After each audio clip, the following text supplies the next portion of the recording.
ಕೊಡುವಾಗ ಎಲಿ ಕೊಡ್ತೇವಂತಾರನೆ ಯಾರಾದರೂ ಅನ್ನೋದಲ್ಲ, ಬಂಗಾರ ಕೊಡ್ತೇವೆ, ಎಲಿ ಕೊಟ್ಟು ಬಂಗಾರ ಕೊಡ್ತೇವೆ ಅಂತಾರೆ. ಆ ಭಾವದಲ್ಲ, ಅದು ಶ್ರೀಮಂತ ಮಾಡ್ತದ. ಎಲ್ಲರಿಗೆ ಕೊಡ್ತಾರೆ, ಬಡವರು ಶ್ರೀಮಂತರಿಗೆ ಕೊಡ್ತಾರೆ, ಶ್ರೀಮಂತರು ಬಡವರಿಗೆ ಕೊಡ್ತಾರೆ, ಎಲ್ಲರೂ ಎಲ್ಲರಿಗೆ ಕೊಡ್ತಾರೆ, ಎಲ್ಲರೂ ಬಂಗಾರ ಹಿಡಿದುಕೊಂಡೇ ಇರ್ತಾರೆ, ಎಲ್ಲರೂ ಬಂಗಾರ ಕೊಡೋರೇ ವಿನ ಯಾರು ತಗೊಳ್ಳೋರಲ್ಲ. ಅದೇ ಹಬ್ಬದ ಎಷ್ಟು ಚಲೋ ಹಬ್ಬ. ನಾವೆಲ್ಲರಿಗೆ ಕೊಡ್ಕೋತಿರೋದು, ನೀವು ಚಲೋ ಆಗ್ರಿ, ನಮಗೂ ಚಲೋ ಆಗ್ರಿ. ಏನೋ ಅನ್ನೋದಲ್ಲ, ಬಂಗಾರ ಕೊಟ್ಟು ಏನಂತಾರೆ,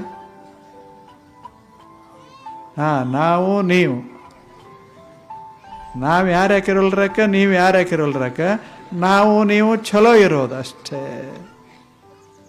ಒಂದು ವರ್ಷದಾಗ ಏನು ಜಗಳ ಪಗಳ ಅಂಥವು ಇಂಥವು ಏನೇನು ಆಗಿರ್ತಾವ ಎಲ್ಲ ತೆಗೆದು ಹಾಕಿ ಒಂದು ಬಂಗಾರ ಕೊಟ್ಟು ಮುಗಿಸಿ ಸ್ವಚ್ಛ ಆಗಬೇಕಂತೆ ಭಾರತೀಯರು ಇದೊಂದು ಹಬ್ಬ ಮಾಡಿದರು. ಬಹಳ ಚಲೋ ಹಬ್ಬ.